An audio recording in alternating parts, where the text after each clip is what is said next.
ഇന്ന് IFPSന്റെ ഇടതടവില്ലാതെ തുടർന്നു വരുന്ന വെബ് പരമ്പരയുടെ 1558-ാം ദിവസം ഇന്നത്തെ മലയാളം സെഷനിൽ നമുക്ക് ഒരു ക്ലാസ് അല്ല, നമുക്ക് ഇന്ന് ഗോപികൃഷ്ണൻ ഡോക്ടറോടൊപ്പം എന്നുള്ള ഒരു പ്രോഗ്രാമാണ്. ഡോക്ടർ ബാഷ് ഫ്ലവർ റെമഡിയെ കുറിച്ചാണ് സാധാരണ എപ്പോഴും ക്ലാസ് എടുക്കാറ്. ഇന്നും അതായിരിക്കും, അല്ലെങ്കിൽ ഡോക്ടറുടെ ചികിത്സാ അനുഭവങ്ങളായിരിക്കും. എന്തായാലും നമുക്ക് ക്ലാസ്സിന് വേണ്ടി ക്ലാസ് തുടങ്ങുന്നതിന് മുമ്പായി ഒരു നിമിഷം ഈശ്വര പ്രാർത്ഥന. നന്ദി. ഇന്നത്തെ മലയാളം സെഷനിലെ പ്രോഗ്രാമിൽ എത്തിയിട്ടുള്ള എല്ലാ ബഹുമാന്യരായ ഡോക്ടേഴ്സിനെയും ഹോമിയോപ്പതി സ്നേഹികളെയും സ്റ്റുഡൻസിനെയും ഞാൻ വളരെ സ്നേഹപൂർവ്വം സ്വാഗതം ചെയ്യുന്നു. അതുപോലെ തന്നെ ഗോപികൃഷ്ണൻ ഡോക്ടർ റെഡിയായി നേരത്തെ തന്നെ എത്തിയിട്ടുണ്ട്. സാറിനെ ഇന്നത്തെ ക്ലാസ്സിലേക്ക് ഞാൻ വളരെ സ്നേഹപൂർവ്വം ആദരപൂർവ്വം ക്ഷണിക്കുന്നു. സാറ് ക്ലാസ് തുടങ്ങും. സാറിനെ സാറിനെ കൂടെ ഒന്ന് കോഹോസ്റ്റ് ആക്കിയാൽ. സാറ് കോഹോസ്റ്റ് ആണ് ഓൾറെഡി. ആണ്. അപ്പൊ സാറെ അൺമ്യൂട്ട് ചെയ്ത് സംസാരിക്കാം.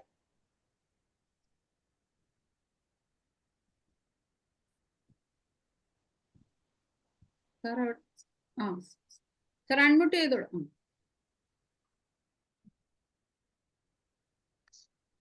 സാറിനെ കണ്ടില്ലല്ലോ, ഇവിടെ പോയി.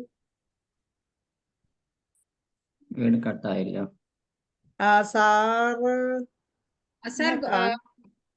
സാർ കോഹോസ്റ്റ് തന്നെയാണ് സാർ.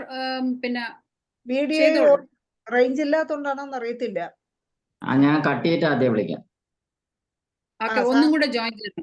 സാറ് ഓഫ് ചെയ്തിട്ട് അല്ല, ഔട്ട് ആയിട്ട് ഒന്നുകൂടെ ഒന്ന് ജോയിൻ ചെയ്തു. സാർ നമുക്ക് ഇതിനകം ബാഷ് ഫ്ലവർ റെമഡി തറവാക്കി ഒരുപാട് ക്ലാസ്സുകളാണ് നമുക്ക് എടുത്തു തന്നിട്ടുള്ളത്. സാറ് പാലക്കാട് ജില്ലയില്, ഞാനും അവിടെ തന്നെ ജോലി ചെയ്തിരുന്നു. സാറിന്റെ കൂടെ ജോലി ചെയ്തിട്ടുണ്ട്. സാറ് ജില്ലാ മെഡിക്കൽ ഓഫീസറായിട്ട് റിട്ടയർ ചെയ്ത ആളാണ്. പാലക്കാട് ജില്ലാ മെഡിക്കൽ ഓഫീസറായിട്ട് ഞാനും അപ്പോഴവിടെ ഉണ്ടായിരുന്നു, പാലക്കാട് ജില്ലയില്.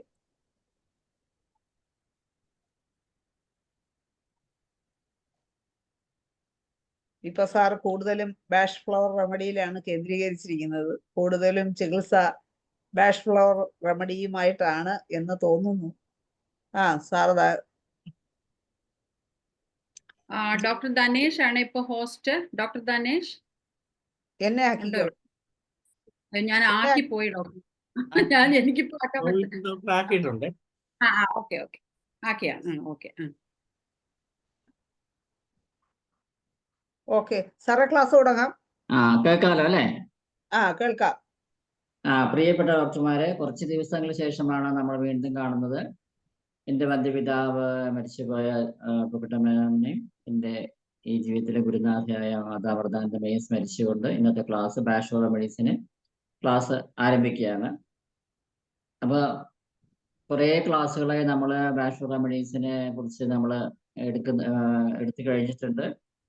അപ്പോൾ നിങ്ങൾക്ക് അതിൽ പല രോഗങ്ങൾക്ക് നിങ്ങൾ ചികിത്സ ആരംഭിച്ചിട്ടുണ്ട്. അതിൻ്റെ എക്സ്പീരിയൻസ് നിങ്ങൾ ഷെയർ ചെയ്യണം. അത് മറ്റുള്ളവർക്ക് ഉപകാരപ്രദമായിരിക്കും. ഇപ്പൊ ഇന്ന് ഞാൻ ക്ലാസ് എടുക്കുന്നത് മസ്റ്റാർഡ് എന്നുള്ള ഫ്ലവർ റെമഡിയെ കുറിച്ചാണ്.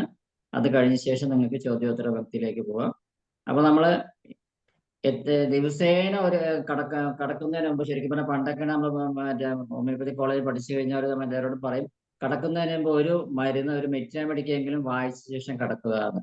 അതേമാതിരി തന്നെ ഫ്ലവർ റെമഡീസിനെ ബൈഹാർട്ട് ആക്കണമെങ്കിൽ നമുക്ക് കടക്കുന്നതിന് മുമ്പ് ഒരു റെമഡിയെ കുറിച്ചെങ്കിലും നമ്മൾ വായിച്ച ശേഷം, അതിൽ കീ പോയിന്റ്സ് നമ്മൾ ബൈഹാർട്ട് ആക്കിയ ശേഷം കടന്നു കഴിഞ്ഞാൽ ഒരു മാസം കൊണ്ട് 1.5 മാസം കൊണ്ട് നമുക്ക് ഇതെല്ലാം ഹൃദയസ്ഥമാക്കാം. ഓരോ പ്രാവശ്യം ഫ്ലവർ റെമഡി വായിക്കും തോറും അതിന് പുതിയ അർത്ഥങ്ങൾ, പുതിയ അതിൻ്റെ ഉപയോഗങ്ങളും നമുക്ക് മനസ്സിലേക്ക് വരുന്നതായിരിക്കും. നമ്മൾ ക്രാബ് ആപ്പിൾ നമ്മൾ പറഞ്ഞു, യൂണിവേഴ്സൽ ക്ലീൻസിങ് റെമഡി.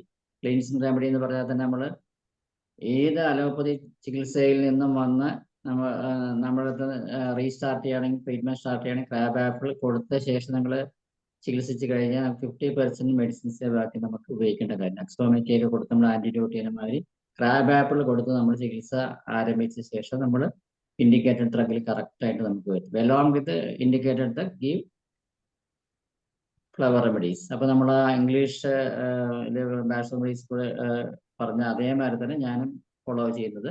നമ്മുടെ ഹോമിയോപ്പതി മെഡിസിൻസ് കൂടെ എമോഷണൽ ലെവലിലേക്ക് നമ്മൾ എടുക്കുന്നത് അധികം ബാഷണൽ റെമഡീസ് ആയിരിക്കും. ആ എമോഷണൽ റെമഡീസും കൂടെ കഴിക്കുമ്പോൾ അവരുടെ ഫിസിക്കൽ സിംറ്റംസും മാറും, മെന്റൽ സിംറ്റംസും മാറും. നമുക്ക് ഇപ്പൊ ഞാനിപ്പോ ഈ ഒരു ക്ലാസ് എടുക്കുന്നതിന് മുമ്പ് നമുക്ക് യൂണിവേഴ്സൽ ക്ലീൻസിങ് ഏജന്റ് ആണെന്ന് പറയുന്നത് നമുക്ക് അല്ലേ. നമ്മൾ ആർണിക്ക, ഹെപ്പാർ സൾഫർ, സിലീഷ്യ ഒക്കെ നമ്മൾ ആപ്സിസ് ബോയിൽസിനൊക്കെ ഉപയോഗിക്കുന്ന മാതിരി ക്രാബ് ആപ്പിൾ നമുക്ക് ബോയിൽസിനൊക്കെ ഉപയോഗിച്ച് കഴിഞ്ഞാൽ തീർച്ചയായിട്ടും നമുക്ക് വളരെയധികം വിത്തിൻ ഡേയ്സ് കൊണ്ട് തന്നെ നമുക്ക് റിസൾട്ട് ഓറിയന്റഡ് ആയിട്ട് കേസ് ഹിസ്റ്ററീസ് പറയുന്നുണ്ട്. അപ്പൊ മസ്റ്റാർഡ് എന്ന് പറഞ്ഞാൽ തന്നെ നമുക്ക് അറിയാം, കടുക് അല്ലേ.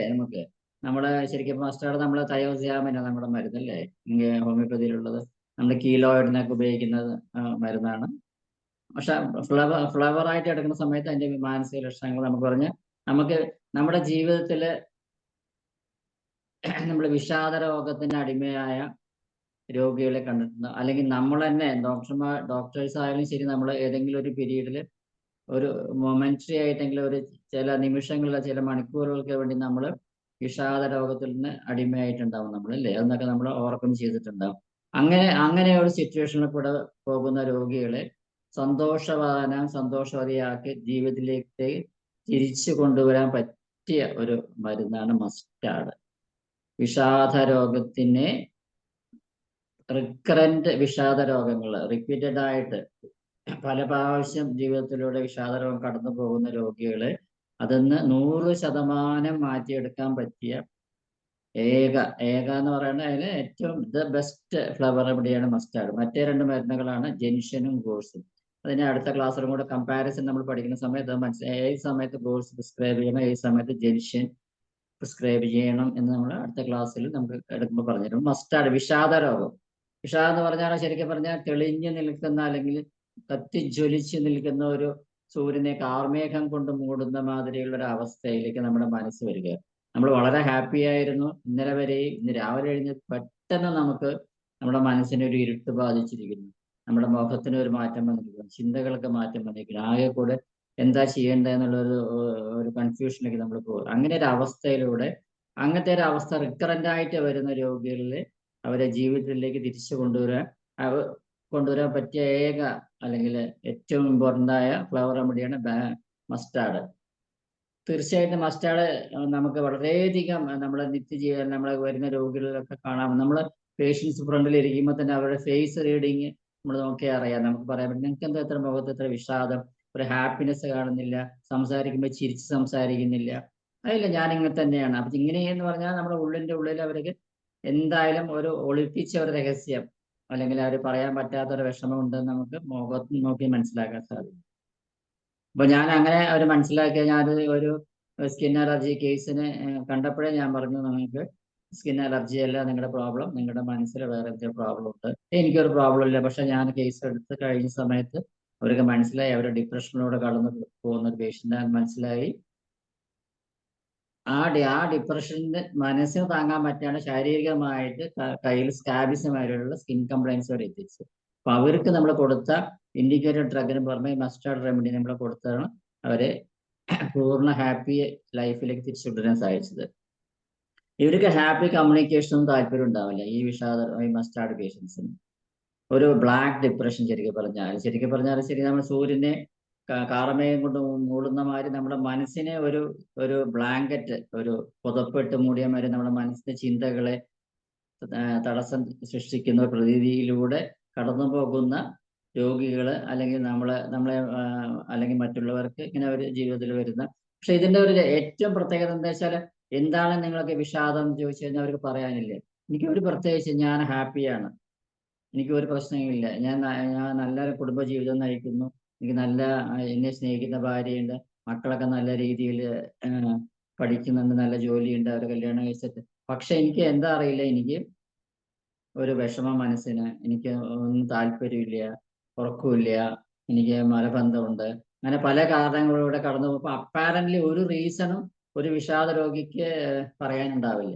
അപ്പൊ അങ്ങനെയുള്ള കേസുകൾക്കാണ് നമ്മൾ മസ്റ്റാർഡ് എന്നുള്ള മരുന്ന് കൊടുക്കുന്നത്. ഗ്ലൂമിന്റെ ഇരുട്ട്, നിരാശ, സമകാലീനതയിൽ താല്പര്യമില്ലായിരുന്നു. നമ്മൾ പുറമേ നടക്കുന്ന കാര്യങ്ങളിലൊന്നും ഈ വിഷാദ രോഗിക്ക് താല്പര്യം ഉണ്ടാവില്ല. നമ്മൾ ഓറമറ്റ് പറയില്ലേ, സെന്റിമെന്റൽ മൂഡിന് മൂൺലൈറ്റ് എന്ന് പറഞ്ഞ മാതിരി ഇവർക്ക് സോഷ്യലൈസേഷൻ ഉണ്ടാവില്ല, ഇവർ ഒറ്റയ്ക്കിരിക്കാൻ താല്പര്യപ്പെടും.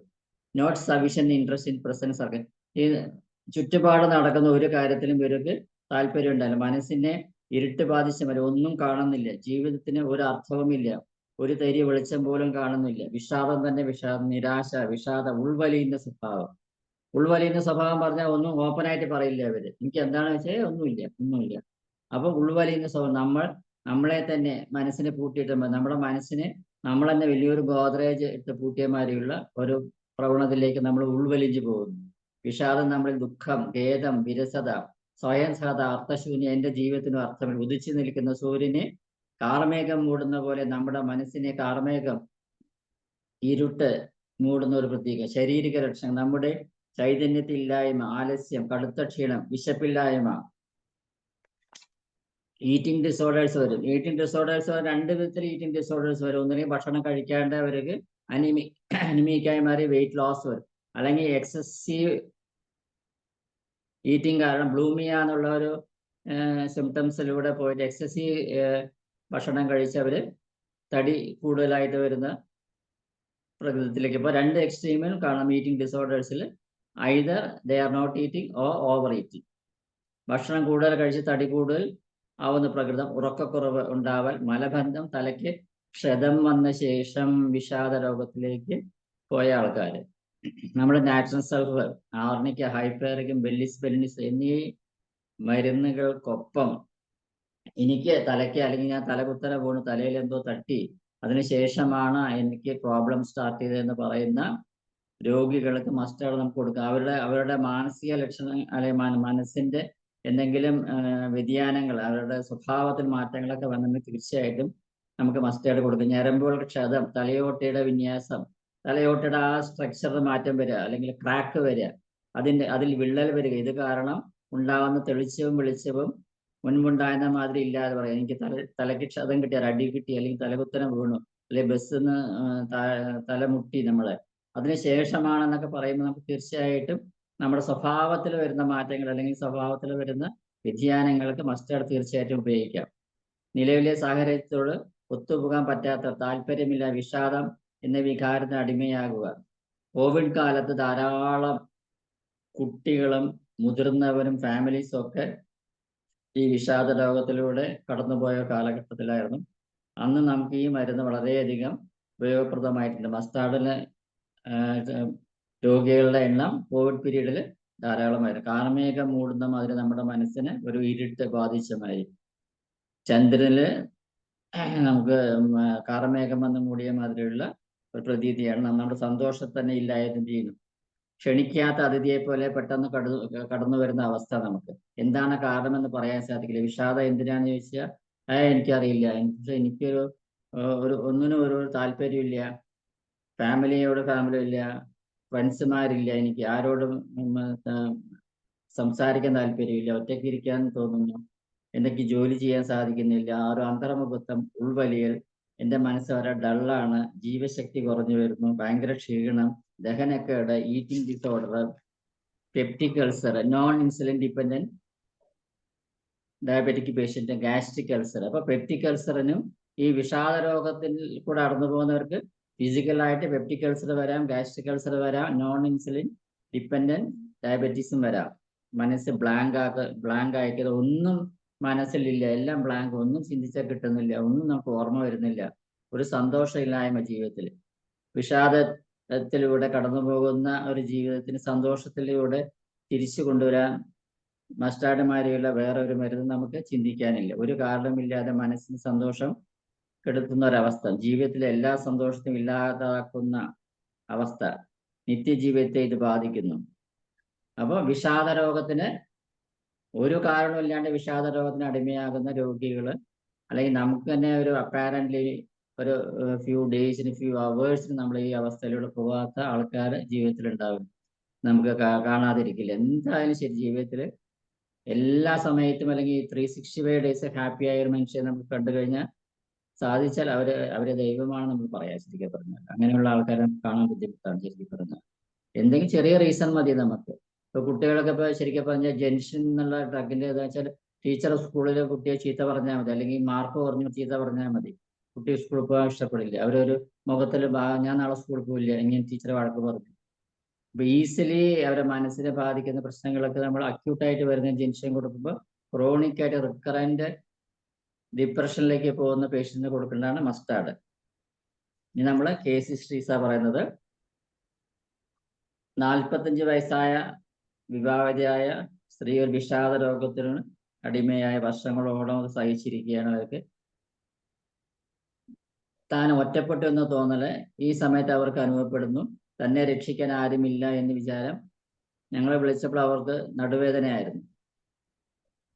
ഈ ശാരീരിക പ്രശ്നം അവരെ വളരെ വല്ലാതെ ടെൻഷനും ഉണ്ടാക്കിയിരുന്നു. അപ്പോൾ ഡിപ്രഷനിലൂടെ പോയ രോഗിക്ക് ഡോക്ടറെ അല്ലെങ്കിൽ ബാഷ് പ്രാക്ടീഷണേഴ്സിന് സമയത്ത് അവർക്ക് അക്യൂട്ടായിട്ട് ഇടുപ്പ് വേദന ഉണ്ടായിരുന്നു.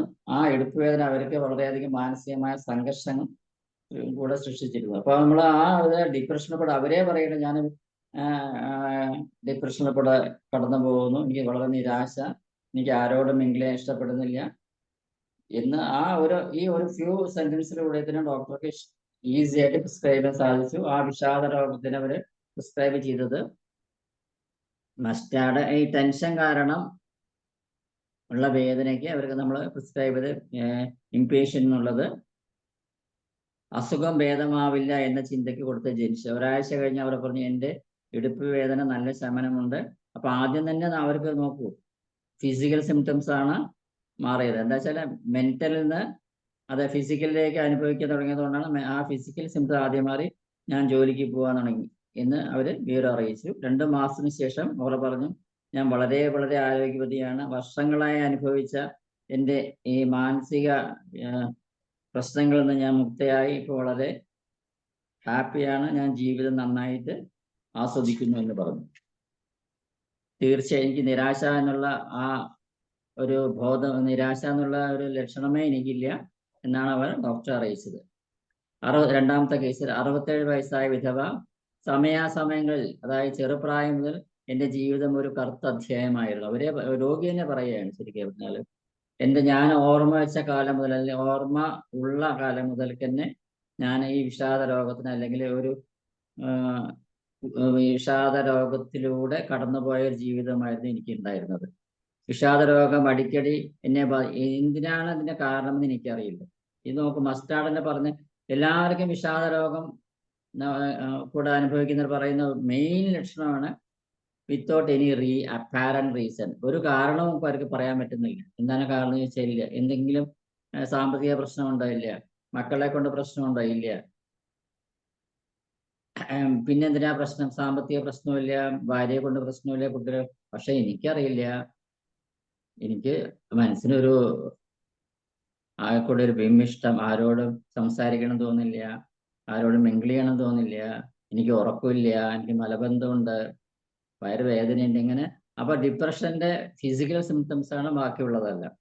ഈ സമയം എനിക്ക് നല്ല തലവേദനയും ഉറക്കമില്ല അനുഭവം. ഈ 67 വയസ്സായ സ്ത്രീ പറയാണ് ഈ വിഷാദ രോഗം ഇടയ്ക്കിടെ വരുന്നതിന് പുറമെ നല്ല തലവേദനയും ഉറക്കമില്ല. ഈ ഡിപ്രഷന്റെ വേറൊരു എനിക്ക് ഒരു അഡീഷണൽ സിംറ്റമാണ് ഉറക്കക്കുറവ് വരുന്നത്. ഉറക്കത്തിൽ പേടിപ്പെടുത്തുന്ന സ്വപ്നങ്ങൾ കാണാറുണ്ട്. ഇവര് പറയണ രാത്രി ഞാൻ സ്വപ്നം കണ്ട് പെട്ടെന്ന് ഞെട്ടി എണീക്കും. റോക്രോസിന്റെ ഒക്കെ സിംറ്റംസ് മാറി. ഉറക്ക ഗുളിക അവർ കഴിച്ചിരുന്നു, പക്ഷെ അത് വലിയ പ്രയോജനം നൽകിയില്ല. ഇവർക്ക് നമ്മൾ പ്രിസ്ക്രൈബ് ചെയ്ത മസ്റ്റാർഡ് വിഷാദ രോഗത്തിന് റോക്രോസ്, ഞാൻ പറഞ്ഞ മാതിരി തന്നെ പേടിപ്പെടുത്തുന്ന സ്വപ്നങ്ങളൊക്കെ, ഞെട്ടി ചരിച്ച് പാനിക് അറ്റാക്ക് വരുന്ന ആ സിംറ്റംസിനും കൂടി റോക്രോസ് കൊടുത്തു.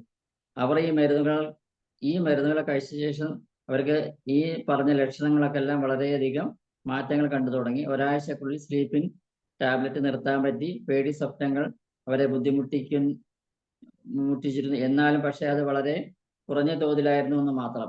2 മാസത്തിന് ശേഷം അവർ വിവരം അറിയിച്ച് വർഷങ്ങൾക്ക് ശേഷം ഞാൻ വളരെയധികം സന്തോഷവതിയാണ്, വിഷാദ രോഗം എന്നെ അലട്ടുന്നില്ല. 6 മാസത്തിന് ശേഷം അവർ പറഞ്ഞു ഞാൻ സന്തോഷവതിയാണ്, thanks for the Bach remedies എന്നാണ് അവർ ഡോക്ടർക്ക് വിവരം അറിയിച്ചത്.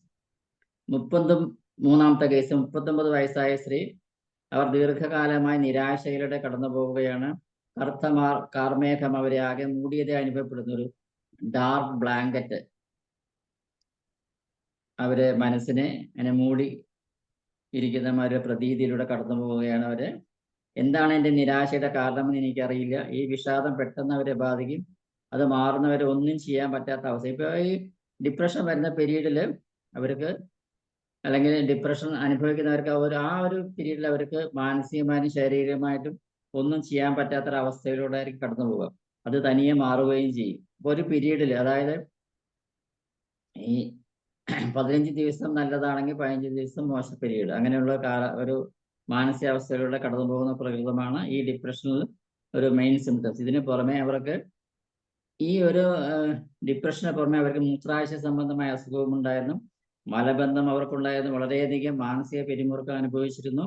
ഒന്ന് വിശ്രമിക്കാൻ പോലും പറ്റുന്നില്ല, ഒന്ന് റിലാക്സേഷൻ ചെയ്യാൻ പോലും ഒരു മാനസികമായ അവർക്ക് സാധിച്ചിരുന്നില്ല. അപ്പൊ ഇത്രയും പറഞ്ഞതിൽ നിന്നൊക്കെ പ്രിസ്ക്രിപ്ഷൻ ഫസ്റ്റ് റെമഡി നമുക്ക് പറയാൻ സാധിക്കും മസ്റ്റാർഡാണ് ഫസ്റ്റ് ആയിട്ട് നമ്മൾ പ്രിസ്ക്രൈബ് ചെയ്തത്. അതിന് പുറമെ വെർവിയൻ, അതായത് റിലാക്സേഷൻ പോലും സാധിക്കാണ്ട് പറ്റാത്തൊരവസ്ഥ, എപ്പോഴും ടെൻഷനിലൂടെ കടന്നു പോകുന്ന ഒരു പ്രകൃതം അവരെ ഡോക്ടർക്ക് ഒബ്സർവ് ചെയ്യാൻ സാധിച്ചു. വെർവിയൻ എന്നുള്ള ഡ്രഗ് കൂടെ പ്രിസ്ക്രൈബ് ചെയ്തു. ശാരീരിക ഗുണമാണ് ആദ്യമായി അവർക്ക് ഗുണം ലഭിച്ചു. അതായത് മൂത്രാശയ രോഗം, മലബന്ധം നല്ല കുറവ് വന്നു. ആഴ്ചകളോളം മരുന്ന് തുടർച്ചയായി കഴിച്ച് വിഷാദ രോഗം മെല്ലെ മെല്ലെ കുറയാൻ തുടങ്ങി. ഓരോ ദിവസവും അവർ ഉന്മേഷവതിയായി വരാൻ തുടങ്ങി. ഇതിനിടയിൽ അവർക്ക് ഒരു ബോയിൽ, അതായത് ഒരു ആക്സസ് അല്ലെങ്കിൽ ഒരു പരു ദേഹത്ത് വന്നു. അതവർക്ക് വീണ്ടും അവരെ അവസ്ഥയിലേക്ക് എത്തിച്ചു. സ്കിൻ കംപ്ലൈന്റ്, ഈ ബോയിൽ മാറാനായിട്ട് നമ്മുടെ യൂണിവേഴ്സൽ ക്ലീനിങ് ഏജന്റ് റെമഡി ഏതാണ് പറഞ്ഞിരുന്നത്, പാബാപ്പിൾ പ്രിസ്ക്രൈബ് ചെയ്തു. ജെൻഷൻ, പെട്ടെന്ന് തിരിച്ചു വന്ന വിഷാദം മാറ്റാനായിട്ട് അക്യൂട്ട് റെമഡി ആയിട്ട് ജെൻഷനും പ്രിസ്ക്രൈബ് ചെയ്തു. അടുത്ത മാസം അവർ പറഞ്ഞത് അവരുടെ ബോയിൽ ഒരു 2-ാം ദിവസം പൊട്ടി, പിന്നെ അതിന്റെ ഉപദ്രവം തീരെ ഉണ്ടായിട്ടില്ല. അത് മാത്രമല്ല, എനിക്കിപ്പോൾ വിഷാദ രോഗം തീരെയില്ല, പിന്നീട് ഇതുവരെ എനിക്ക് രോഗമുണ്ടായിട്ടില്ല എന്നവർ പറഞ്ഞു. 27 വയസ്സായ വനിത, 4ാമത്തെ കേസ്. അവർക്ക് ഇടയ്ക്കിടെ നിരാശ, വിഷാദ രോഗം ബാധിക്കാറുണ്ട്. അതിന്റെ കാരണം അവർക്കറിയില്ല. ഇതെല്ലാ വിഷാദ രോഗികളിലെയും റീസൺസ് കണ്ടുപിടിക്കാൻ പറ്റാറില്ല, അല്ലെങ്കിൽ അവർ പറയാറില്ല എനിക്ക് എന്തിനാണ് വിഷാദം ചോദിച്ചാൽ അറിയില്ല. പക്ഷെ എനിക്ക് ഒന്നിനും പറ്റുന്നില്ല, സോഷ്യലൈസേഷൻ ഇല്ല, എനിക്ക് ഫ്രണ്ട്സ് ഇല്ല, എനിക്ക് ആരോടും മിങ്കിൾ ചെയ്യാൻ താല്പര്യപ്പെടുന്നില്ല. അവർ ശരിക്കും പറഞ്ഞാൽ അവർ പൊതുവെ അവർക്ക് പെസിമിസ്റ്റിക് നേച്ചർ ആയിരുന്നു. ശുഭാപ്തി വിശ്വാസം തീരെ ഇല്ലാത്ത സ്ത്രീ കൂടിയായിരുന്നു.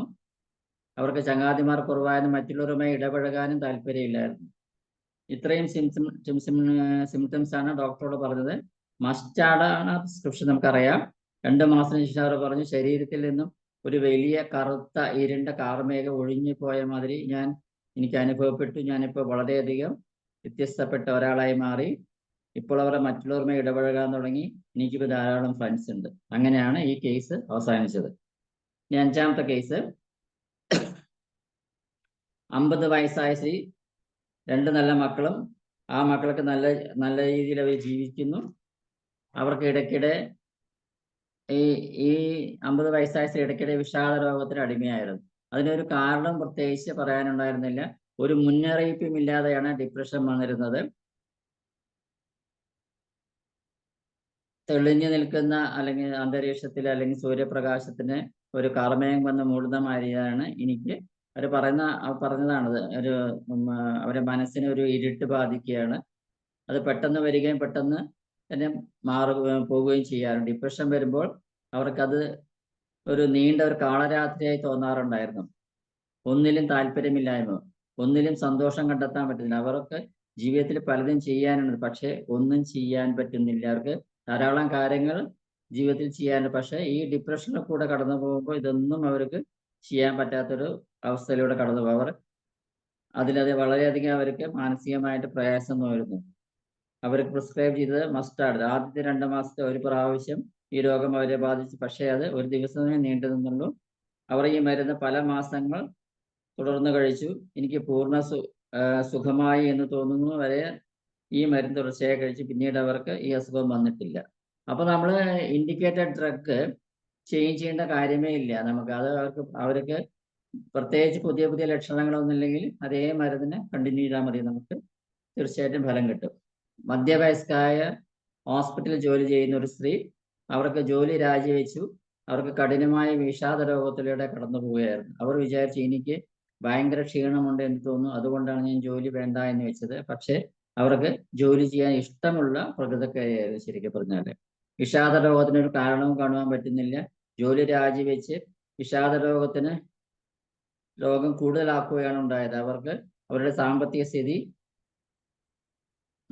ആലോചിച്ച് നല്ല ആശങ്ക ഉണ്ടായിരുന്നു. അവരുടെ ഈ ജോലിയൊക്കെ വേണ്ടാന്ന് വെച്ചിരിക്കുമ്പോൾ തന്നെ അവർക്ക് ഫൈനാൻഷ്യലി അവർക്ക് ബുദ്ധിമുട്ട് കൂടുതലാവുകയും ചെയ്തു. അവർ ഒരു കർക്കശ സ്വഭാവക്കാരി ആയിരുന്നില്ല, വളരെയധികം നല്ല ഒരു സ്വഭാവത്തിന് ഉടമയായിരുന്നു. മറ്റുള്ളവർ എന്നോട് ചങ്ങാത്തം കൂടുന്നില്ല, എന്നെ ആർക്കും ഇഷ്ടമില്ല, അവർക്ക് ജീവിതത്തിൽ മടുപ്പ് വരാൻ തുടങ്ങി.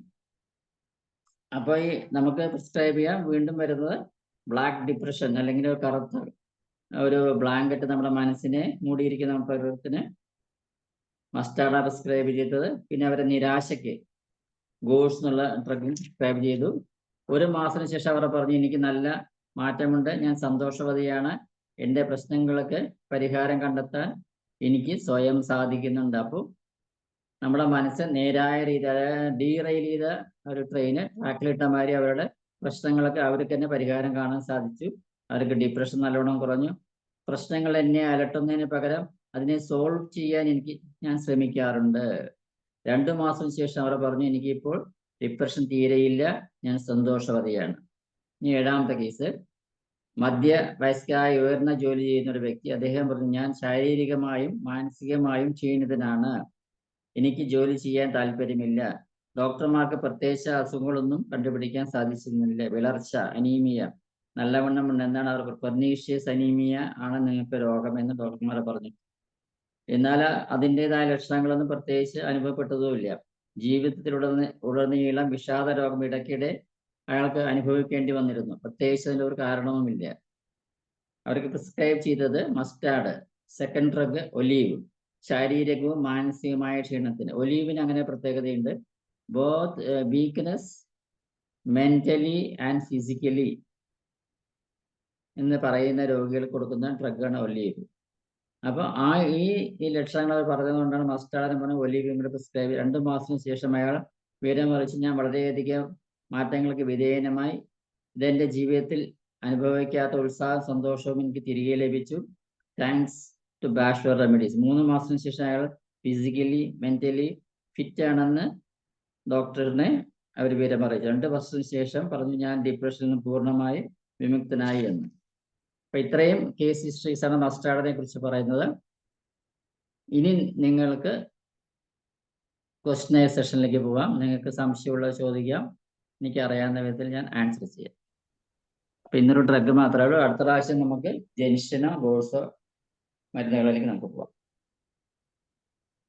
Okay sir. അപ്പൊ ഇനി സാറ് പറഞ്ഞ പോലെ ബാഷ് ഫ്ലവർ റെമഡിയെ കുറിച്ച് എന്തെങ്കിലും സംശയങ്ങളൊക്കെ ഉണ്ടെങ്കിൽ ചോദിക്കാം, അല്ലെങ്കിൽ അവരവരുടെ എക്സ്പീരിയൻസ് ഷെയർ ചെയ്യാം. ഏതെങ്കിലും അസുഖങ്ങൾക്ക് കൊടുത്ത് സുഖപ്പെടുത്തിയ കഥകൾ എന്തെങ്കിലുമൊക്കെ ഉണ്ടെങ്കിൽ പറയാം. പിന്നെ ഒരു കാര്യം കൂടെ സാറ്, എനിക്കൊരു സംശയമുള്ളത്, അപ്പൊ ഇപ്പൊ ഈ സാറിന് കൂടുതലും ഡിപ്രഷൻ അങ്ങനെ അല്ലെങ്കിൽ മാനസികമായ അസുഖങ്ങളാണോ, അങ്ങനെ ഉള്ളവർ കൂടുതൽ വരുന്നുണ്ടോ? അപ്പൊ ഇങ്ങനെ സുഖപ്പെടുത്തി കൊടുക്കുമ്പോൾ അതാണോ കൂടുതൽ കേസ്? ഇനി ഞാൻ അടുത്തകാലം ചികിത്സിക്കുന്ന കേസുകൾ അധികവും എനിക്ക് സൈക്കാട്രിക് കേസുകളാണ്. അതാ, അത് ശരി. ഇത് ഈ ബാഷ് ഫ്ലവർ റെമഡി കൊണ്ട് മാത്രം മാനേജ് ചെയ്യാൻ വേറൊന്നും ഞാൻ ചിലപ്പോ വേണമെങ്കിൽ ഓറമറ്റ മറ്റേ നമ്മള് തെന്നമ്മ മറ്റേ കൊടുക്കാറുണ്ട്. ആ സിംറ്റംസ് വെച്ച് നോക്കുമ്പോൾ ഈക്വലായിട്ട് വരെയാണ് കൊടുക്കാറുണ്ട്. അത്രയും. അപ്പൊ കുറച്ചു പേരൊക്കെ ഇങ്ങനെ സുഖപ്പെട്ടു വരുമ്പം കൂടുതലും അങ്ങനെയുള്ള കേസുകളായിരിക്കും അല്ലേ? സൈക്കാട്രിക് അവര് വേറെ ആൾക്കാരെ റെക്കമെൻഡ് ചെയ്യാൻ അങ്ങനെ കേസസ് വരുന്നത്. ഇംഗ്ലീഷ് മരുന്നൊക്കെ കഴിച്ചിട്ടാണോ വരുന്നത് അവര്?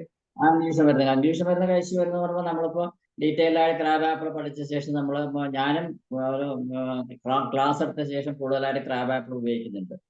അപ്പൊ പല പേഷ്യൻസും ക്രാബ് ആപ്പിൾ പ്രിസ്ക്രൈബ് ചെയ്ത പല കേസുകളും കുറെ കൂടി ഇമ്പ്രൂവ്മെന്റാണ് ഞാൻ കണ്ടിരിക്കുന്നത് കേട്ടോ. അത് വളരെയധികം പ്ലസ് പോയിന്റ്സ് ആണ്. നിങ്ങൾക്ക് എല്ലാവർക്കും ക്രാബ് ആപ്പിൾ നമ്മളെ ഒരുവിധം എല്ലാ രോഗികൾക്കും ഒരു കോഴ്സ് കൊടുക്കുന്നത്, അല്ലെങ്കിൽ 2-3 കോഴ്സ് കൊടുക്കുന്നത് അവർക്ക് വളരെയധികം ഒരു ക്ലീൻസിങ് ഏജന്റ് ആയിട്ട്. അത് ക്ലീൻസിങ് എന്ന് പറയാൻ ഫിസിക്കലി മെന്റലി ക്ലീൻസ് സിസ്റ്റം, മനസ്സിലായില്ലേ? അപ്പൊ ഇത് മാനസികമായ പ്രശ്നങ്ങളെയും ക്ലീൻസ് ചെയ്യുന്നുണ്ട് ക്രാബ് ആപ്പിൾ. അതെ, അപ്പൊ അത് ഈ ഒരു കോഴ്സേ കൊടുക്കുള്ളൂ, എത്ര ദിവസത്തേക്ക്? ഒരു കോഴ്സ് അല്ല, അവർ പറയും ഡോക്ടർ ആ മരുന്ന് തന്നെ അയച്ചാൽ മതി എന്ന് പറയുന്നത്, മനസ്സിലായില്ലേ? അപ്പൊ ഞാൻ ശരി, ഇപ്പൊ ഇതുകൊണ്ട് സൈഡ് എഫക്ട് ഒന്നും ഇല്ലല്ലോ, അപ്പൊ ആ. അവര് പറയുന്നത് അല്ല, നമുക്ക് കൊടുക്കാം. അതല്ല സാറേ, ഈ ക്രാബ് ആപ്പിൾ കൊടുക്കുമെന്ന് പറഞ്ഞാലോ ഫസ്റ്റ് ടൈം അത് ഒരു പ്രാവശ്യമേ കൊടുക്കുള്ളൂ. ക്രാബ് ആപ്പിൾ ഒരു പ്രാവശ്യം എന്നല്ല, അതുകൊണ്ട് തന്നെ അവർക്ക് ഇമ്പ്രൂവ്മെന്റ് ഉണ്ട്. അവരെ പല കാര്യങ്ങളൊക്കെ പറഞ്ഞാൽ ക്രാബ് ആപ്പിൾ തന്നെ കണ്ടിന്യൂ ചെയ്യും. അത് ശരി. ആ മനസ്സിലായില്ലേ? അത് കഴിഞ്ഞിട്ടാണ് പിന്നെ ഈ അതെ, അല്ല അതെ. അത് പുതിയ മസ്റ്റാർഡോ സിംറ്റംസ് പറയുകയാണെങ്കിൽ മാത്രമേ നമ്മൾ മാറ്റാറുള്ളൂ. കാരണം അൺനെസസറി നമ്മൾ ബാച്ച് റെമഡീസ് ചേഞ്ച് ചെയ്യരുത് അൺലെസ് ന്യൂ സിംറ്റംസ് അറിയുന്നത്. ഓക്കെ. അപ്പോൾ ശരി, നമുക്ക് ഹരിഹരൻ സാർ ഹാൻഡ് റൈസ് ചെയ്തിട്ടുണ്ട്. അതുപോലെ എല്ലാവരും ഹരിഹരൻ സാർ കഴിയുമ്പോഴത്തേ അടുത്തടുത്ത സംശയങ്ങൾ ചോദിക്കുക. എല്ലാവരും റെഡിയായിരിക്കുക. ഹരിഹരൻ സാറിലേക്ക് പോവുകയാണ്.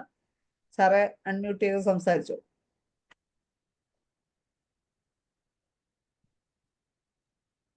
സാർ കേൾക്കാമോ സാറേ? കേൾക്കാം.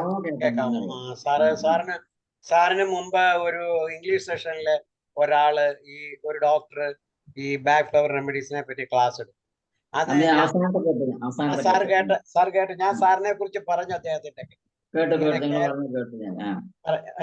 കേരളത്തിലെ ഇങ്ങനെ ഗോപികൃഷ്ണൻ സാറുണ്ട്, അദ്ദേഹം കാരണം ഞങ്ങളൊക്കെ ഇപ്പം ബാക്ക് ഫ്ലവർ റെമഡി ചെയ്യുന്നുണ്ട്, കേരളത്തിൽ ഒത്തിരി ഡോക്ടേഴ്സ് ചെയ്യുന്നുണ്ടെന്ന്. വാസ്തവത്തിൽ സത്യമാണ്. ഞാൻ ധാരാളം ചെയ്യുന്നുണ്ട്. എനിക്ക് ധാരാളം റിസൾട്ട്. ഈ അടുത്ത കാലത്ത് ഒരു റിട്ടയേർഡ് മിൽമ ഒരു ഡെപ്യൂട്ടി മാനേജറായിട്ട് റിട്ടയർ ചെയ്ത ഒരാൾ എൻ്റെ ഒക്കെ വന്നിട്ട് അയാൾക്ക് ഉറക്കമില്ല. അയാൾക്ക് ഉറങ്ങാൻ പറ്റുന്നില്ല. അത് എനിക്ക് തോന്നി ഈ ഒഫീഷ്യലായിട്ടുള്ള സ്ഥാനത്ത് നിന്നും റിട്ടയർ ചെയ്ത് വന്നുകൊണ്ടുള്ള പ്രയാസം കൊണ്ടാണ് ആയിരിക്കും എന്ന് ഞാൻ അത് കണക്കാക്കിയിട്ട് ഹോമിയോപ്പത്തിക് റെമഡീസ് കൊടുത്തിട്ടൊന്നും അത് നന്നായിട്ട് ആക്ട് ചെയ്തില്ല. അതേസമയം അതിന്റെ കൂട്ടത്തിൽ ഞാൻ ഈ നമ്മുടെ ചെസ്നട്ട് ഉണ്ടല്ലോ, വൈറ്റ് ചെസ്നട്ട് ഞാൻ ഒരാഴ്ച കണ്ടിന്യൂസ് ആയിട്ട് കൊടുത്തപ്പോൾ കംപ്ലീറ്റ് ആയിട്ട് ആ സ്ലീപ്ലെസ്നെസ് മാറി, അയാൾക്ക് രോഗം ഭേദമായി. എനിക്ക് ഒത്തിരി അനുഭവം ഉണ്ട്. സാറി ക്രാബ് ആപ്പിൾ പറഞ്ഞില്ലേ, it is A precious stone. അത് ഒരു പ്രഷ്യസ് സ്റ്റോൺ ആണ്. അത് വെച്ച് ഈ നമ്മുടെ ഹോമിയോപ്പതി ഡോക്ടർമാര് എല്ലാവരും അത് ഉപയോഗിക്കേണ്ടതാണ്. അതായത് നമ്മുടെ ക്ലിനിക്കിൽ വരുന്ന ഈ കുട്ടികൾക്ക് വരുന്ന ഈ സ്കിൻ ഡിസീസസിന് ഹോമിയോപ്പതി മരുന്ന് കൊടുക്കുന്നതിനോന്റെ കൂട്ടത്തിൽ തന്നെ ക്രാബ് ആപ്പിളും കൊടുത്താൽ നല്ല വണ്ടർഫുൾ ഇഫക്റ്റ് ആണ്. ഈ അടുത്ത ദിവസം ഒരു കുട്ടിക്ക് ഈ ദേഹം മുഴുവൻ ഇങ്ങനെ വട്ടച്ചൊറി ആയിട്ട് വന്നു. അപ്പൊ ഈ വന്ന 5 വയസ്സായ കുട്ടിക്കും ഒരു അപകർഷതാബോധം, ഈ വീട്ടുകാർക്കും ഒരു അപകർഷതാബോധം. അത് ഞാന് കൊടുത്ത ഹോമിയോപ്പതിക് റെമഡി ബാസിലിനം 200 ഒരു മൈൽഡ് ഡോസ് ആവട്ടെ, മൈൽഡ് ഡോസ് മീൻസ് 1/4 ഗ്ലാസ് വെള്ളത്തില് ഒരു ഡ്രോപ്പ് ഇട്ടിട്ട് അതിന്റെ കൂട്ടത്തിൽ ഞാൻ ക്രാബ് ആപ്പിളും കൊടുക്കും. വളരെ, അതായത് within 2 weeks it completely disappeared. അതൊക്കെ എന്തൊരു വണ്ടേഴ്സ് ആണെന്ന് എനിക്ക് ഇങ്ങനെ ഇനി എനിക്ക് പറയാനുണ്ട്, ഒത്തിരി പറയാനുണ്ട്. ഒരു ഗാസ്ട്രിക് അൾസർ പേഷ്യന്റിന് ഇതുപോലെ തന്നെ ഞാൻ മരുന്നുകള് പലത് കൊടുത്തിട്ട് അതിനോ കംപ്ലീറ്റ് ആയിട്ട് ക്യൂർ ചെയ്യുന്നില്ല. അപ്പൊ ഞാൻ വിചാരിച്ചൊരു കാര്യം ചെയ്യാം, ഈ RR സാർ മറ്റേ ഇതല്ലോ റെസ്ക്യൂ റെമഡി ഇതിന്റെ കൂട്ടത്തിൽ കൊടുക്കാം എന്ന് വിചാരിച്ച് ആ റെസ്ക്യൂ റെമഡി കൊടുത്തതിന് ശേഷം അത് പെട്ടെന്ന് ഞാൻ പക്ഷേ ഹോമിയോപ്പതിക് മെഡിസിൻ ചേഞ്ച് ചെയ്യാതെ തന്നെ റെസ്ക്യൂ റെമഡി കൊടുത്തപ്പം അത് നല്ല റിസൾട്ട് എനിക്ക് കിട്ടി. എനിക്ക് സാർ പറയാനാണെങ്കിൽ ഒത്തിരി ഉണ്ട്, പിന്നെ വേറെ ആൾക്കാരും പറയട്ടെ. അത് അങ്ങനത്തെ ഒത്തിരി അനുഭവങ്ങൾ എനിക്ക് ഈ ഇതിനകത്ത് വന്നില്ല. ഞാൻ പിന്നെ ഈ ആസ്തമാറ്റിക് പേഷ്യൻസിന് ക്രോണിക് ഡിസീസസിന് അത് ഒന്നും നോക്കാതെ തന്നെ ഈ RR കൊടുക്കാറ്. അതായത് ഞാൻ പറയുന്നത് എപ്പോഴും റെസ്ക്യൂ റെമഡി ആദ്യം ഹോസ്പിറ്റലൈസ്ഡ് പേഷ്യൻസിന് റെസ്ക്യൂ റെമഡി എടുത്തു കഴിഞ്ഞാൽ തീർച്ചയായിട്ടും അവര് ഫാസ്റ്റ് ആയിട്ട് റിക്കവർ ചെയ്ത് വരും. അതെ, ഫാസ്റ്റ് ആയിട്ട് റിക്കവർ. അതെന്റെ ഒരു അനുഭവമാണ്. അതുകൊണ്ട് ഈ ആസ്മ പേഷ്യൻസിന് ഞാൻ അത് കുട്ടികൾക്കാണെങ്കിലും വലിയവർക്കാണെങ്കിലും എലോങ് വിത്ത് ഹോമിയോപ്പതിക് മെഡിസിൻ കൊടുക്കുമ്പോൾ ഫാസ്റ്റ് ആയിട്ട് റിക്കവർ ചെയ്യുന്നതായിട്ട് കാണാം. ഇങ്ങനെ ഒത്തിരി അനുഭവം ഉണ്ട് സാർ. ഇത് താമസിച്ചു പോയി എന്ന് എനിക്ക് തോന്നുന്നു. ഇത് മനസ്സിലാക്കാൻ ആദ്യകാലത്ത് ഞാൻ തുടങ്ങിയതായത്. പക്ഷെ അന്ന് പറഞ്ഞു തരാനും ഒന്നും ആരും ഉണ്ടായിരുന്നില്ലേ. 40 വർഷങ്ങൾക്ക് മുമ്പ് ആരാ ഇത് പറഞ്ഞു തരാനൊന്നും ഉണ്ടായിരുന്നില്ല. അതൊക്കെ വാങ്ങിച്ചു വെച്ചതെല്ലാം എടുത്ത് ദൂരെ കളയുമായിരുന്നു. ഇപ്പൊ സാറ് വന്നതിന് ശേഷം ആണ് ഞാൻ ഇതെല്ലാം ഉപയോഗിക്കാൻ തുടങ്ങിയത്. നാഷണൽ റെമഡീസിനെ ഇൻട്രൊഡ്യൂസ് ചെയ്ത എന്റെ ഫാദർ തന്നെയാണ് എന്റെ ഗുരുനാഥൻ.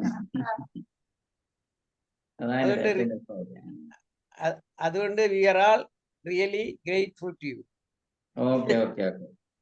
അപ്പൊ ഓരോ സാർ ഒരു കാര്യം കൂടെ പറഞ്ഞു നിർത്തിയേക്കാം. ഒരു കൊച്ചിന്റെ കാര്യം ഞാൻ സാറിന്റെ ഇടയ്ക്ക് ചോദിച്ചായിരുന്നു. അതായത് ഈ കുട്ടി എന്ത് ചെയ്തിട്ടും കരച്ചിൽ നിർത്തുന്നില്ല, അവൻ തന്നെത്താനെ നെഞ്ചത്തിട്ടിരിക്കുന്നു ഒക്കെ ചെയ്യുന്ന ഒരു കുട്ടിയുടെ കാര്യം. അന്ന് സാർ എന്റെ ഒക്കെ പറഞ്ഞ ഒരു ബാക്ക് ഫ്ലവർ റെമഡിയും പറഞ്ഞു. അതിന്റെ കൂട്ടത്തില് ഞാന് കൊടുത്തത് ടരന്റുല കൊടുത്തു. വിത്തിൻ വൺ വീക്ക് അത് കംപ്ലീറ്റ് ആയിട്ട് മാറി. ഞാൻ ചെറിയ പിള്ളമാർക്കും പറഞ്ഞിട്ടുണ്ടാവുക. സാർ ഒരു ബാക്ക് ഫ്ലവർ റെമഡി പറഞ്ഞു. അതിൽ ഇതും കൂടാ ഞാൻ കൊടുത്തത്. അപ്പൊ ആ സ്ത്രീ അവര് തന്നെ അത് പ്രത്യേകിച്ച് എന്താന്ന് വെച്ച് കഴിഞ്ഞാൽ ആ കുട്ടി ഒരു ഇൻവാലിഡ് കുട്ടിയും കൂടാ. ഇൻവാലിഡ് ആണ്. അതിനെന്താ ഓട്ടിസമോ അങ്ങനെയുള്ള കാര്യങ്ങളൊക്കെ. ഈ ഓട്ടിസത്തിനകത്ത് സാറേ ഈ ബാക്ക് ഫ്ലവർ റെമഡീസിന് ഒത്തിരി വണ്ടർഫുൾ ഇഫക്റ്റ് കാണിക്കാൻ പറ്റുന്നുണ്ട് കേട്ടോ. ഞാൻ കാരണം ഈ ഓട്ടിസത്തില് വരുന്ന hyper activity, emotional problems, rescue remedy കൊടുത്തു കഴിഞ്ഞാല് പെട്ടെന്ന് അവർക്ക് ആ ടെമ്പററി റിലീഫ് കിട്ടും. പെട്ടെന്ന് റീകൂപ്പ് ചെയ്യും. കാര്യം എനിക്ക് കുറച്ച് ഇങ്ങനത്തെ കുട്ടികളുണ്ട്. വയലൻസ്, ഹെഡ് ബീറ്റിംഗ്, നൈഫെടുത്ത് മുറുക്കി അങ്ങനെ വല്ല സിംറ്റംസ് ഒക്കെ കാണിക്കേണ്ട റെസ്ക്യൂ റെമഡി കൊടുത്തു കഴിഞ്ഞാൽ മിനിറ്റ്സ് കൺട്രോൾ ആവുന്നുണ്ട്. ഒരു വീട്ടമ്മ ഇത് ബോറടിക്ക് സാർ മറ്റുള്ളവരാരും ഹാൻഡ് റൈസ് ചെയ്തിട്ടുണ്ടെങ്കിൽ ഞാൻ ഉടനെ നിർത്തും കേട്ടോ. അത് ഒരു കാര്യം ഒന്ന് പറഞ്ഞോട്ടെ. എനിക്ക് വേറൊരു ഗൂഗിൾ മീറ്റ് ഉള്ളതുകൊണ്ട് തൽക്കാലം ഞാൻ മൈക്ക് മറിയാമ്മ ഡോക്ടറെ ഏൽപ്പിച്ചിട്ട് ഞാനൊന്ന് മാറിയിരിക്കുകയാണ്. ഞാൻ മൈക്ക് മറിയാമ്മ ഡോക്ടറെ കൊടുത്തോ. ഓക്കെ, സാറേ, താങ്ക് യു. ഓക്കെ. കായംകുളത്ത് ഒരു വീട്ടമ്മ, അവർക്കൊരു മോളുണ്ട്. അവർക്ക് ആ കുട്ടിക്ക് 19 വയസ്സുണ്ട്. ഇതുപോലെ തന്നെ ഒരു ഓട്ടിസം ബാധിച്ച കുട്ടിയാ. ആ കുട്ടിയെ നല്ല പോലെ അവര് വളർത്തിക്കൊണ്ട് വന്നതാണ്. പക്ഷെ ഒരിടക്കാലം കൊണ്ട് അവൾ എന്ത് പറഞ്ഞാലും അനുസരിക്കത്തില്ല.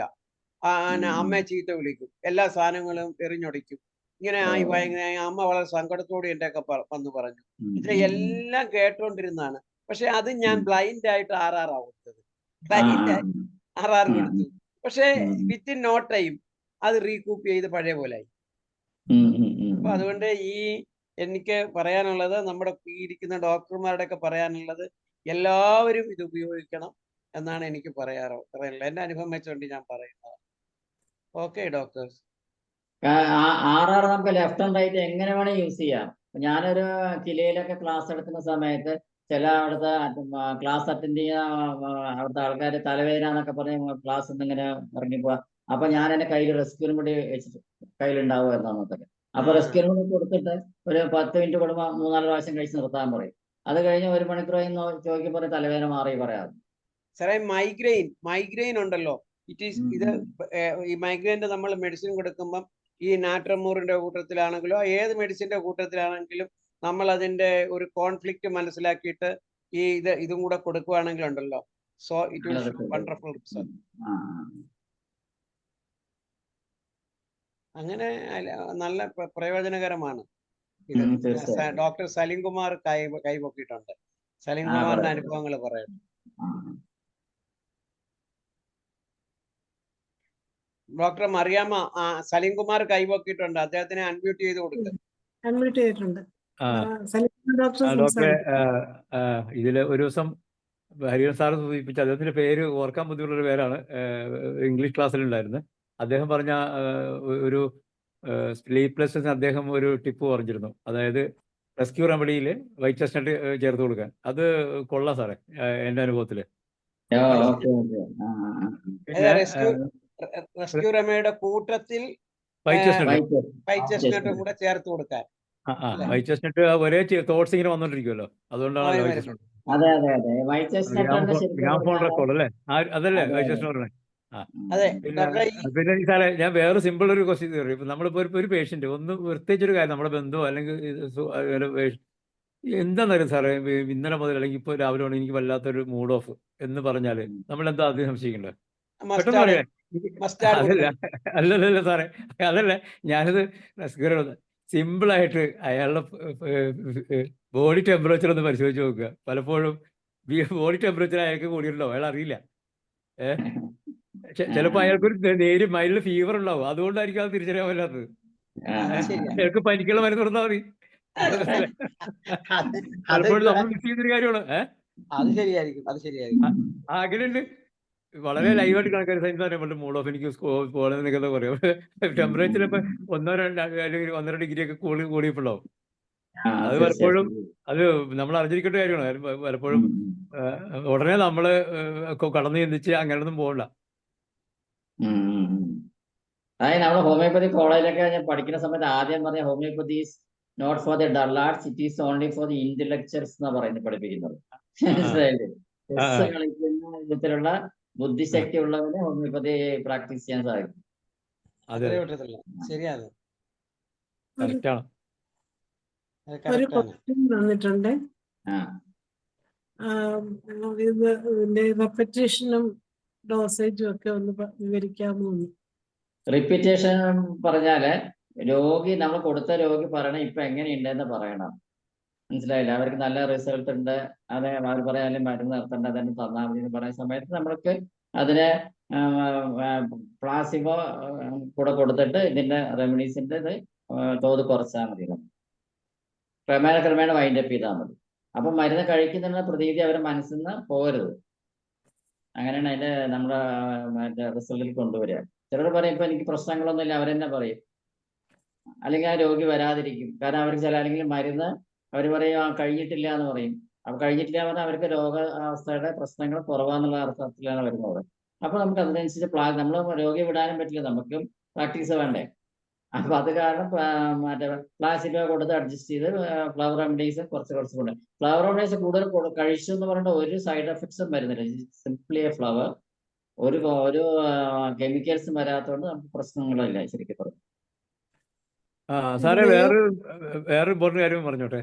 നമ്മൾ ഫ്ലവർ റെമഡി പഠിച്ചു വരുമ്പോൾ നമ്മൾ ആ ഹോമിയോപ്പതിയിൽ അല്ലെങ്കിൽ പ്ലാന്റ് ഹീലിംഗിൽ അത്ഭുതം മനസ്സിലാക്കണമെന്ന് വെച്ചാൽ 2 ഡ്രഗുകൾ ഒരു പ്ലാന്റിൽ നിന്ന് എടുക്കുന്നതാണ്. സാറിന് അറിയാം? സംസാരിച്ചല്ല. സാറ് പറഞ്ഞല്ലേ, ഞാൻ ഇവിടെ പറഞ്ഞു വെച്ചിരിക്കുന്ന അത് ഒരെണ്ണം ചെസ്റ്റ്നട്ട് ബെഡും മറ്റേത് വൈറ്റ് ചെസ്റ്റ്നട്ടും അല്ലേ? അതെ അതെ അതെ. രണ്ടിലും എസ്കുലസ് ഹിപ്പോകാസ്റ്റാന എന്ന് പറഞ്ഞ ചെടിയാണ്.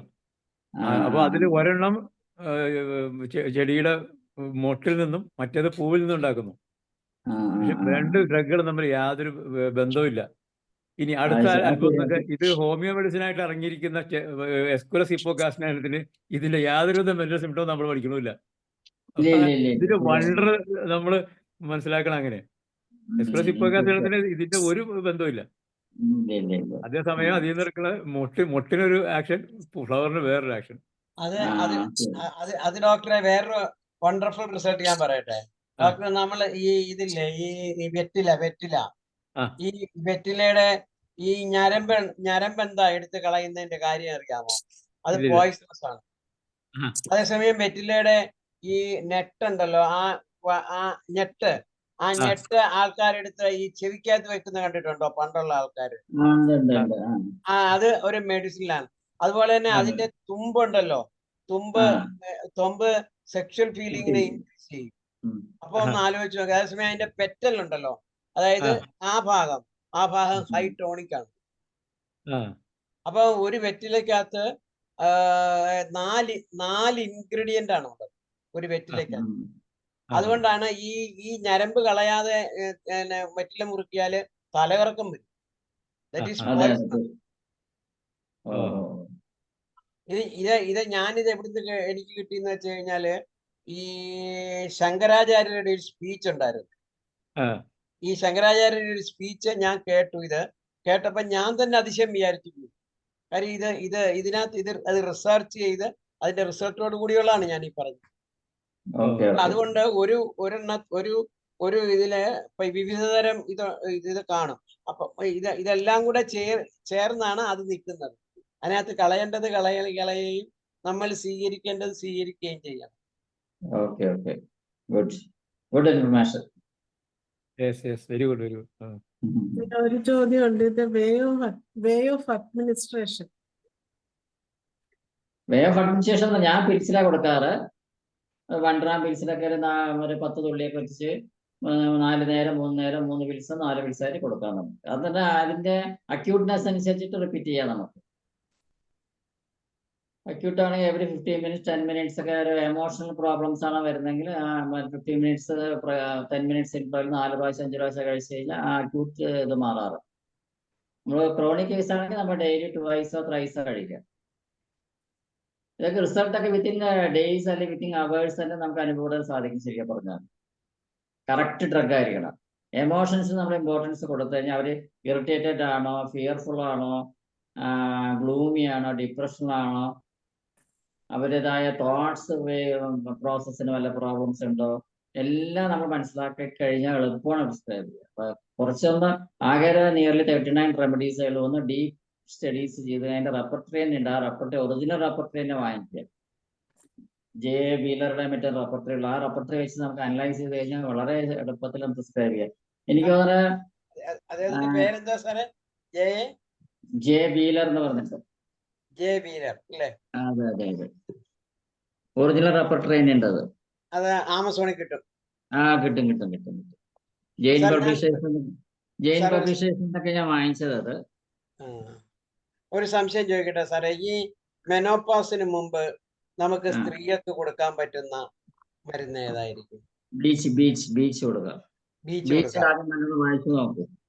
ശരി വായിച്ചു നോക്കാം. വായിച്ചു നോക്കിയാൽ നോക്കിക്കഴിഞ്ഞാൽ നമുക്ക് നമ്മുടെ വീട്ടിലെ എല്ലാ ലേഡീസിനും 1 week ബിഫോർ മുമ്പ് അവർക്ക് എമോഷണൽ ഡിസ്റ്റർബൻസ് വരും പീരീഡ്സിന് മുമ്പ് അല്ലേ? അപ്പൊ ആ സമയത്ത് കൊടുക്കേണ്ട ഡ്രഗാണ് ബീച്ച് എന്നുള്ളത്.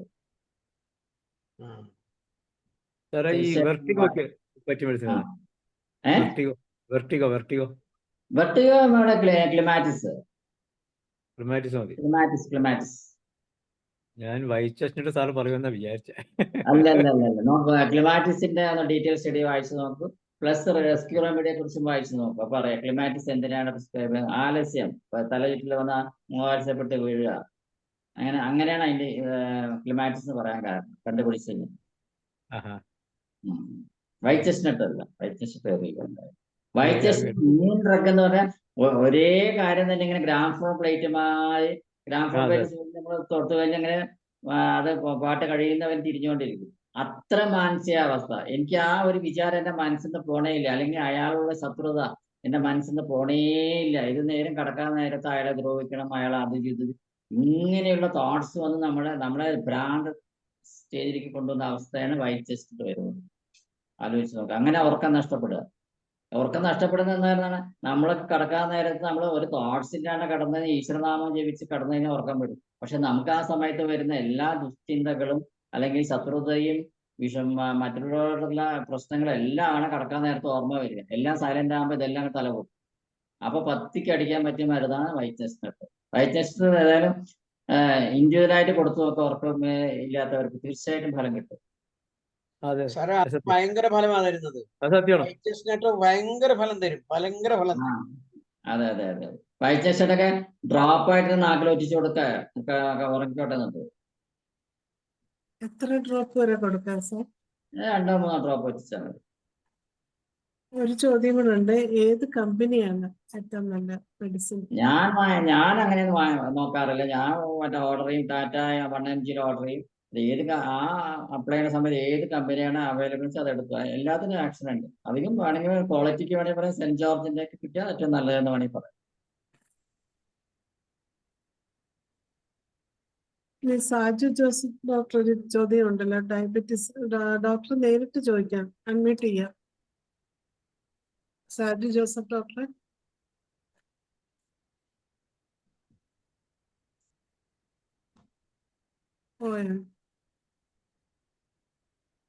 ഡോക്ടർ അൺമ്യൂട്ട് ചെയ്ത് നേരിട്ട് ചോദിക്കാം. സാജു ജോസഫ്.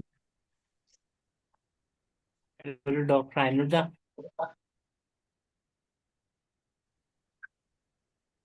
ഡോക്ടർ അനുജ ചോദിക്കാം. അനിത ഡോക്ടർ കേൾക്കാമോ? കേൾക്കാം. പറഞ്ഞു. സാറേ, ഒരു 12 വയസ്സുള്ള പെൺകുട്ടി. ആ അപ്പൊ അത് ഭയങ്കര പ്രശ്നമാണ് വീട്ടില്. അമ്മ ഇഷ്ടമല്ല, അച്ഛനെ ഇളയ അനിയനെ ഇഷ്ടമല്ല. അനിയൻ ജനിച്ചതിന് ശേഷമുള്ള പ്രശ്നങ്ങളാണ്. പിന്നെ അടിയുണ്ടാക്കും, തൊട്ടതിനും പിടിച്ചതിനും എപ്പോഴും അമ്മയും ഈ നാശം നാശം എന്ന് പറയും. അനിയനെയും പറയും ഇവയില്ലായിരുന്നെങ്കിൽ എനിക്ക് നല്ലതായിരുന്നു, ഇവനെ ഞാൻ കൊന്നുകളയും, ഇങ്ങനെയൊക്കെ പറഞ്ഞുകൊണ്ടിരിക്കും. കുളിക്കത്തില്ല ആള്, ഭയങ്കര അൺഹൈജീനിക്കാണ്. പിന്നെ കുളിക്കുക എന്ന് പറയുന്ന പരിപാടിയേ ഇല്ല. ഡ്രസ്സ് ക്ലീൻ ആയിട്ട് ഇടത്തില്ല. അങ്ങനെയൊക്കെ ഉള്ള ഒരു ഇതാണ്. ഞാൻ നാട്രമൂർ 10 കൊടുത്തിട്ടുണ്ട് ഇപ്പോഴ്, 2 ഡോസ്. അപ്പൊ അതിന്റെ കൂടെ നമുക്ക് എന്താ റെമഡി കൊടുക്കാൻ പറ്റും? ഹോളി 4 നേരം കഴിക്കട്ടെ. ഹോളി ഹോളി ഹോളി ഡോക്ടർ അതിനെ കുറിച്ചൊന്ന് വായിക്കും കൂടെ ചെയ്ത് നോക്കാം, പറയാം. Okay okay. ഡീറ്റെയിൽസ് സ്റ്റഡി നടത്തും. ഏതാ? Holly HOLLY. Holly. Okay sir, thank you. അതിനാ സിബിലിംഗ് റൈവലറി ഉള്ളത്. എന്താണുള്ളത് സാറേ? അത് കേട്ടില്ല, ക്ലിയർ. സിബിലിംഗ് റൈവലറി, അതായത് നമുക്ക് നമ്മുടെ താഴെ ഒരു കൊച്ചുണ്ടായി അവരോട് വൈരാഗ്യം, ദേഷ്യം, അവരെ ഉപദ്രവിക്കുക, അവരെ അങ്ങനെയുള്ളതിനെ ആ ഒരു സിംറ്റംസ് മാറ്റാൻ ഈ ഹോളി വളരെയധികം പ്രയോജനപ്പെടുത്താൻ പറ്റും. ഡോക്ടറെ, ആ കേസിൽ കുട്ടി കുളിക്കണില്ല എന്നുള്ളത് ആ സിംറ്റംസിന് ഹോളി കൊടുത്ത ശേഷം ഇതൊക്കെ കുളിക്കില്ല പറയാൻ പിന്നെ ഫിസിക്കലായിട്ട് വരില്ല. ആദ്യം മെന്റലിനെ പ്രിസ്ക്രൈബ് അതെ, വേറെ ഒന്നും കൊണ്ടല്ല. ആ കുട്ടി മനഃപൂർവ്വം കുളിക്കാത്തതായിരിക്കും. കുളിക്കാതിരുന്നാലായിരിക്കും അവരുടെ കെയർ കിട്ടുള്ളൂ. അതെ, അപ്പൊ അവിടേക്ക് എത്തണ്ട. ഹോളി കൊടുത്തു കഴിഞ്ഞാൽ ജലസി തന്നെയാണ്. അതെ അതന്നെ കാര്യം. അറ്റൻഷൻ കിട്ടാൻ വേണ്ടി അവരെ ചെയ്യണം. കുളിക്കുക ആ ഒരു ഇമ്പോർട്ടൻസ് ഇല്ല. അതെ ജലസി മാത്രമല്ല ഡോക്ടർ, ജലസി പ്ലസ് ഇൻഡിഫറൻസ് ഉണ്ട് ഡോക്ടർ. ജലസി ഉണ്ടാവും, ഇൻഡിഫറൻസ് ഉണ്ടാവും. അപ്പൊ അതില് നമ്മള് ലാക്ടസിസം വരാം, സെപ്പിയായും വരാം. ഞാന് നാട്രമൂർ കൊടുക്കാൻ കാര്യം ക്രേവിങ് സോൾട്ട് ഉണ്ട്. സോൾട്ട് ഒരുപാട് വാരി തിന്നു എന്ന് പറഞ്ഞു. പിന്നെ ദേഷ്യം, വാശി, ഇതെല്ലാം കൂട്ടിട്ട് മെയിൻ കംപ്ലൈന്റ് വെച്ചിട്ടാണ് കൊടുത്തത്. പിന്നെ പിമ്പിൾസ് ഉണ്ട്, വലിച്ചു പൊട്ടിച്ച് കളയും, മുറിച്ച് ബ്ലേഡൊക്കെ വെച്ചിട്ട് മുറിക്കും മുഖത്ത്, കഴുത്തിൽ. അതിനൊരു റൂബ്രിക് ഉണ്ടല്ലോ ഡോക്ടറെ, നമ്മുടെ ഇതിനകത്ത് റൂബ്രിക് ഉണ്ട്. സ്വന്തം ശരീരത്തെ ഇത് ചെയ്യും, അതിനൊരു റൂബ്രിക് ഉണ്ട്. ഇഞ്ചുറി ചെയ്യുന്ന റൂബ്രിക് ഉണ്ട്. അത് മെർക്സോൾ അല്ലേ സാർ അതിന് പറയണേ? മെർസോൾ ഇഞ്ചുർ ഹിംസെൽഫ് എന്ന് പറഞ്ഞിട്ട് മെർസോൾ ആണോ സാർ? ഞാൻ മറന്നുപോയി. പക്ഷെ അതല്ല, ഇതെങ്ങനെ ചെയ്യണമെന്ന് അറിയാമോ? ഇതിന്റെ റൂബ്രിക് ഒക്കെ എല്ലാം കൂടെ എടുത്തിട്ട് യു ഹാവ് ടു റെപ്പർട്ടൈസ് ഇറ്റ്. എന്നിട്ട് അതിന്റെ കൂട്ടത്തിൽ സാറ് പറഞ്ഞ ഈ മെഡിസിനും കൂടെ കൊടുക്കണം. അല്ലാതെ നമ്മള് ഇത് അങ്ങനെ എടുക്കരുത്. ഇതിന്റെ എല്ലാം ഇപ്പൊ എത്ര സിംറ്റം കിട്ടി, എത്ര റൂബ്രിക് ആക്കാം, അതെല്ലാം കൂടെ ഇതിനെയൊക്കെ നമുക്ക് മറ്റേ ഫ്ലവർ റെമഡീസ് റൂബ്രിക് ആയിട്ട് മാറ്റിയെടുത്താലും ഇപ്പൊ സെൽഫ് ഇഞ്ചുറി ചെയ്യാം, ബ്ലേഡ് മുറിക്കാന്നൊക്കെ പറഞ്ഞുള്ള മരുന്നാണ് ചെറിയ പ്ലം വരുന്നത്. ചെറിയ പ്ലം വരും. അത് എല്ലാം റെപ്പർട്ടൈസ് ചെയ്യണം. ഇതെല്ലാം റെപ്പർട്ടൈസ് ചെയ്യണം. അല്ലാതെ നമ്മള് ഈ ക്രേവിംഗ് ഫോർ സോൾട്ട് വെച്ച് മാത്രം പ്രിസ്ക്രൈബ് ചെയ്യരുത്. നമ്മൾ ശരിക്കും റഡാർ റെപ്പർട്ടറിമാര് കെന്റിന്റെ റെപ്പർട്ടറിയിട്ടുള്ള ഒരു ഇതില് മറ്റേ കമ്പ്യൂട്ടർ റെപ്പർട്ടറിയില് ഈ ബാഷർ റെമഡീസിന്റെ ഇതുണ്ട്.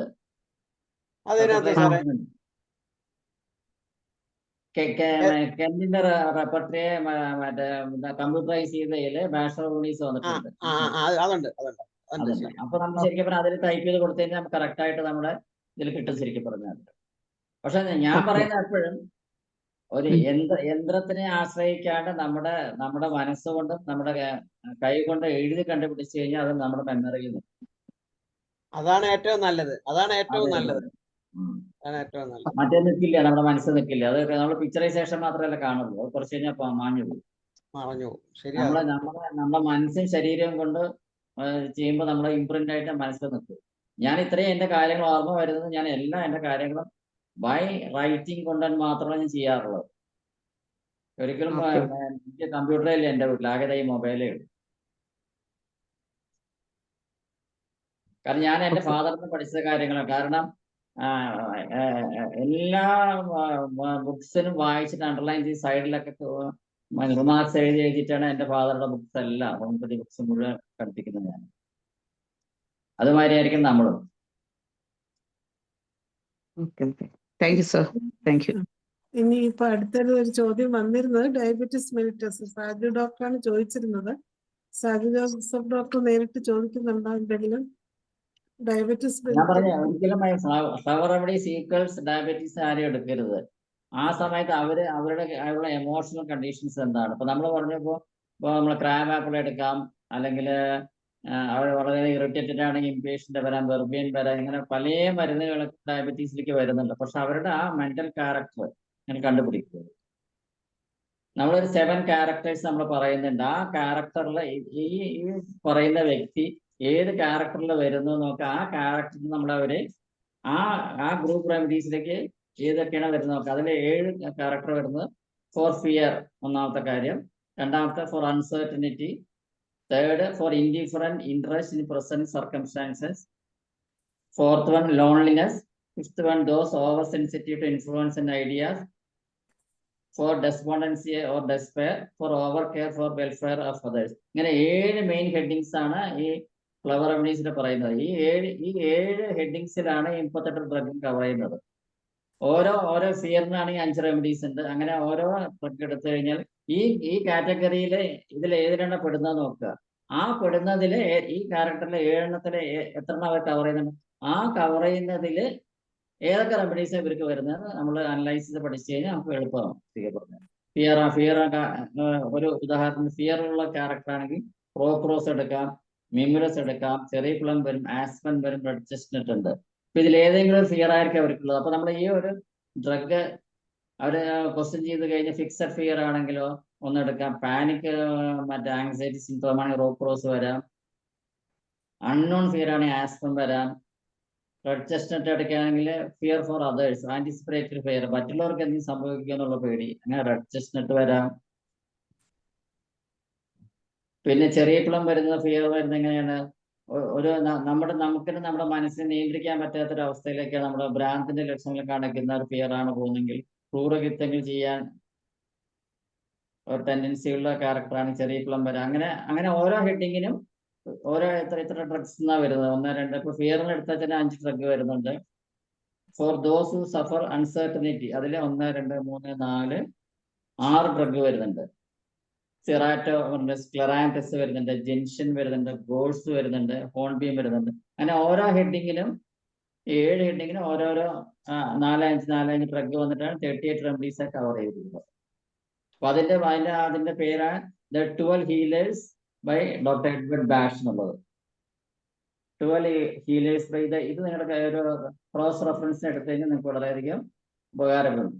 The 12 healers by doctor Edward ബാഷിന്റെ തന്നെ ഒറിജിനൽ ബുക്കാണിത്. ജെയിൻ പബ്ലിഷേഴ്സ് ആയിട്ട് അവരുടെ കയ്യിലുണ്ട് ഈ സാധനം.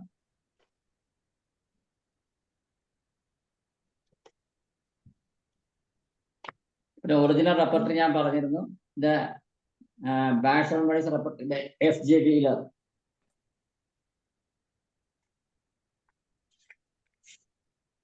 അതില് 175 റെപ്പർട്ടറിയൽ സിംറ്റംസ് ആണ് പറഞ്ഞിരിക്കുന്നത്. FJ Wheelerയുടെ റെപ്പർട്ടറി ബാഷ് റെമഡീസ് ആണ്. 175 സിംറ്റംസ് ആണ് അതിൽ കൊടുത്തിരിക്കുന്നത്.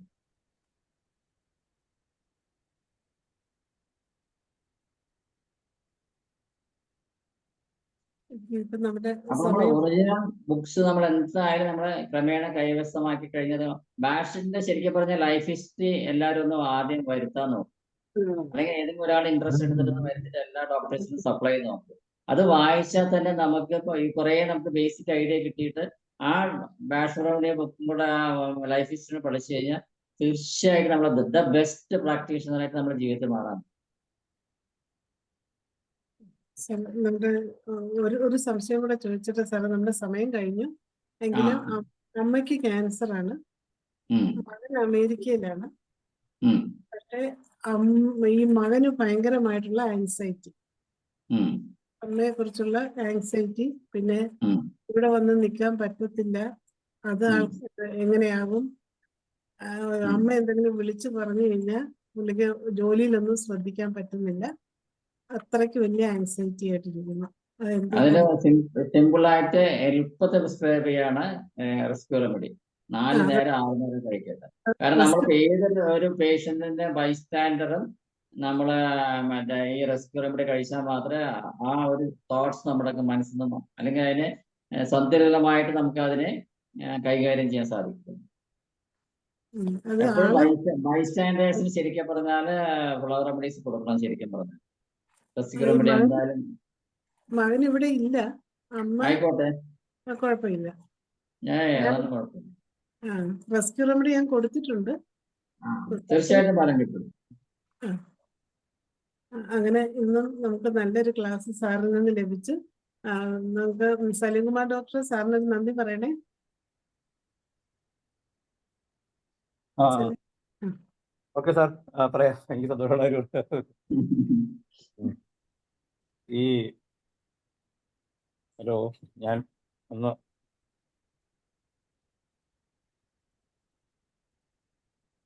സാറേ, ഈ ഫ്ലവർ റെമഡി നേരത്തെ ഹരിഹരൻ സാർ പറഞ്ഞ പോലെ ഒരു 3-4 എണ്ണം ഈ റെസ്ക്യൂ റെമഡി ഉൾപ്പെടെ 2-3 എണ്ണം എൻ്റെ ക്ലിനിക്കിൽ ഇരിക്കുന്നത് വർഷങ്ങളായി.